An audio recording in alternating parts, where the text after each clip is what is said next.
I've mixed my plaster with really pretty hot water so that it would set up faster. And I have two separate containers here. I'm going to use just a regular plastic container. It's always best to use something flexible. And then if you need to, sometimes you can improvise a container. So I've just taken some pretty plastic clay, and I have really made a slab wall, if you can see it. Pull my camera out a little bit, sorry. You can see that it's just attached to the table and sealed all the way around. And then it's also sealed on the inside.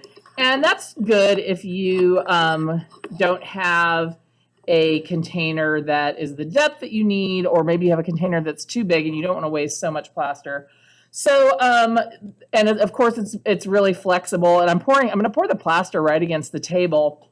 But because I'm going to do that, just like I would with anything I'm casting, I'm going to spray a little bit of vegetable oil in there to give it a little bit of release off of the surface when I'm ready to do so.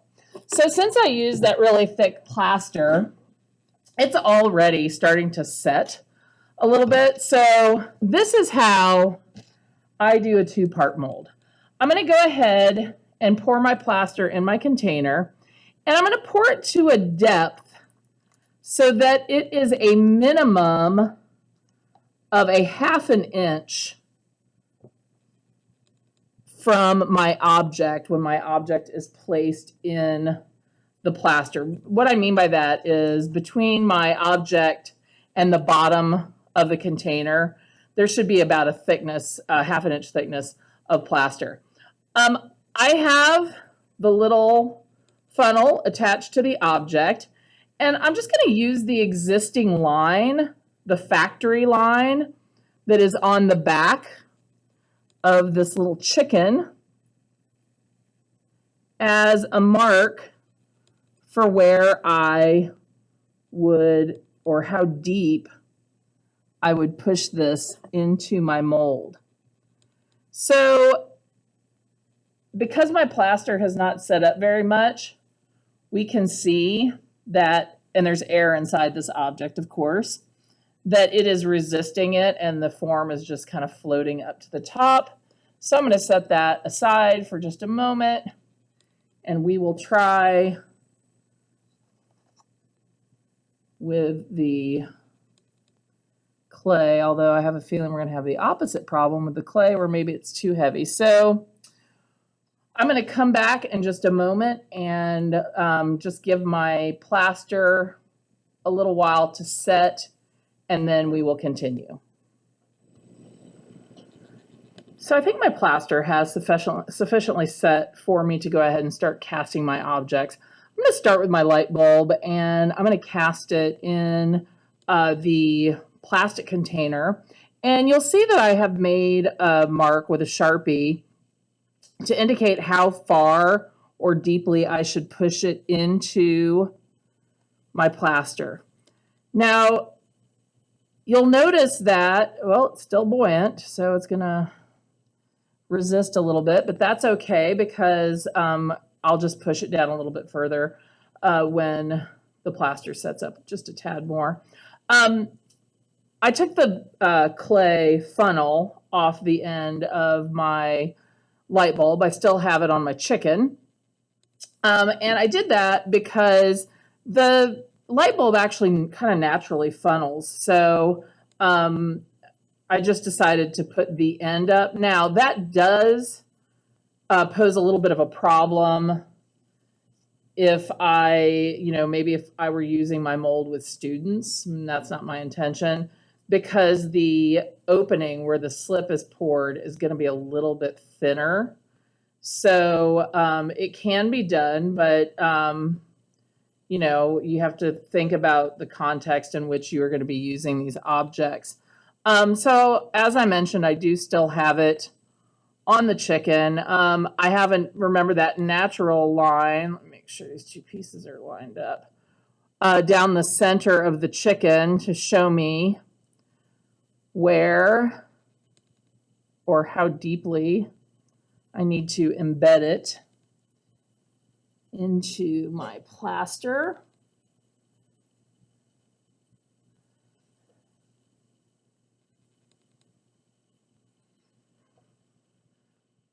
And then I'm going to kind of nudge it against the wall of my container.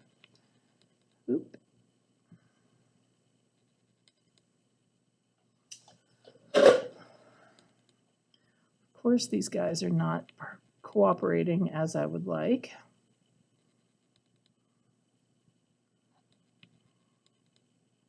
It's always a learning process. So I'm going to hold these in place, apparently. I've made a small line on my skull that basically just indicates where the center is. I did that on the back, and you can see maybe a little bit down the front middle, and that's going to let me know how far I need to push it into the plaster. Now this item is a little bit heavier, so it's not going to need the babysitting that my other objects need. And then I'm just going to go in and swish around in the plaster just a little bit, just to get it to hug up against my objects that I have just submerged. This guy is going to come out and go back in.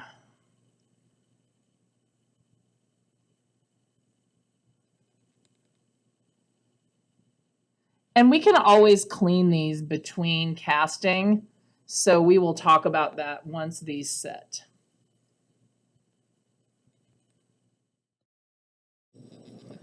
So my plaster is set, and I'm ready to pour the next half of my two-part mold. So before I do that, I need to make sure that I have a release agent to put on the plaster so that there's a barrier so that the fresh plaster doesn't fuse to what I've already poured. So again, I've used Murphy's Oil Soap here, and that should do the trick. That's not to say that there won't take a little bit of finessing and prying to get the two molds apart. That sometimes can happen. A little brush bit there. I've been careful. I've cleaned around the edges of my objects a little bit, and I am going to go ahead and pour my plaster.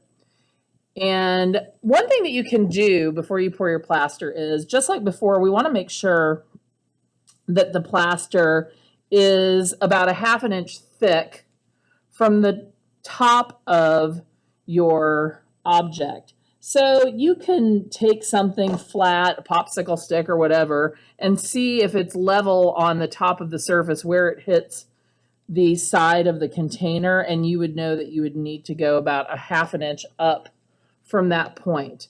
I didn't mention in the previous pour that I typically, once I pour plaster, and this is a little lumpy, I see as it's coming out, I jiggle the container a little bit, or I tap the sides of the container a little bit, and that helps to drive air pockets to the top, and so they don't get embedded on your form, on the surface of your form.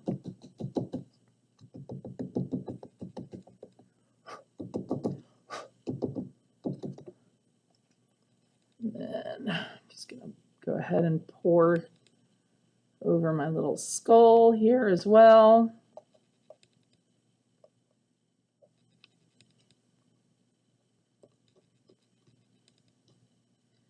And you don't need to worry so much if you're using a clay barrier like I made here, but if you are using a plastic container, then you usually want to leave a little bit of depth underneath the rim so that when you flip it over to pop it out, you have something, a little space that allows you to do that a little bit more easily.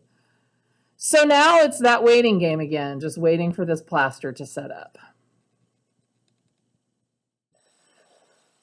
I've removed my clay wall from my mold, and this clay wall is just going to become throwaway because it does have quite a bit of plaster embedded in it. And if you're not aware, it's typically bad practice to mix plaster and clay because clay shrinks and plaster does not. And sometimes plaster shrinking around or clay shrinking around plaster can cause structural cracks.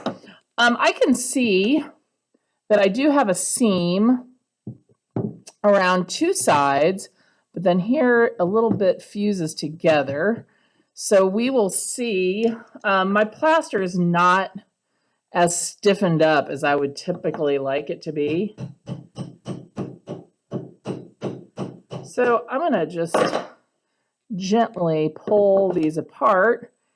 And once you get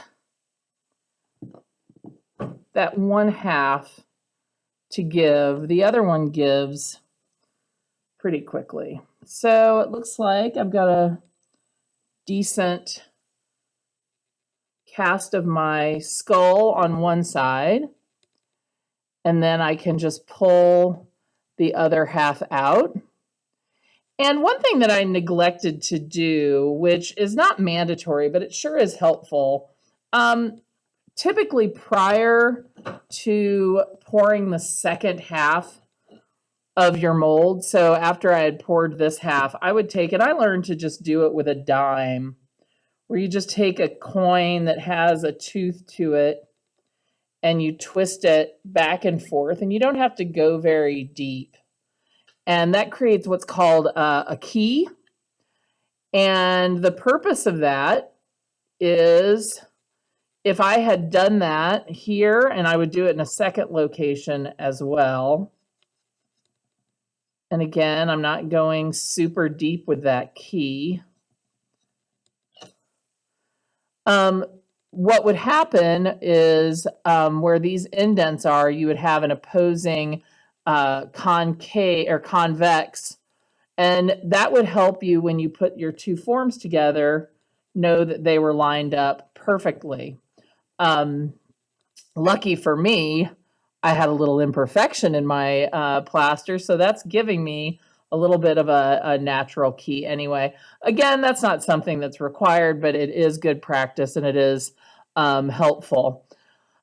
So it looks like the release agent we used on the skull did pretty well. So that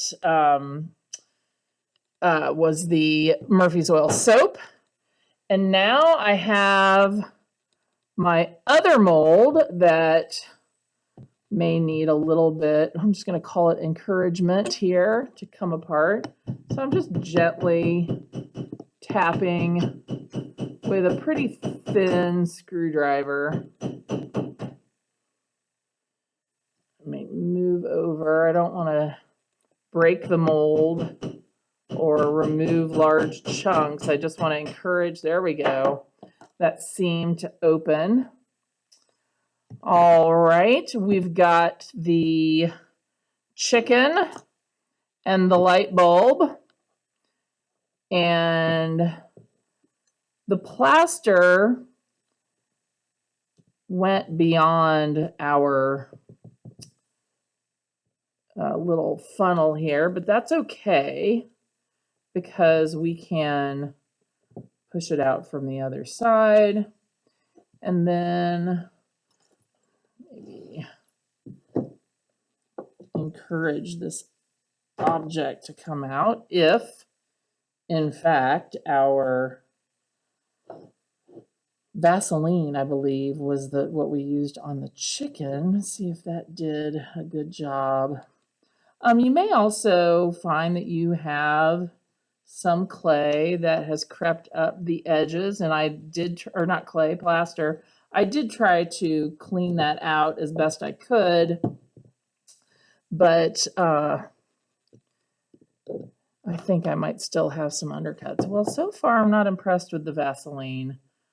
The good old cooking spray, though, seems to have worked pretty well for our light bulb, and my little label was left behind, but no matter, I can take something. I'd probably take a needle tool and pull that out to make sure it gets pulled out nice and cleanly. And I feel like the chick is giving a little bit here.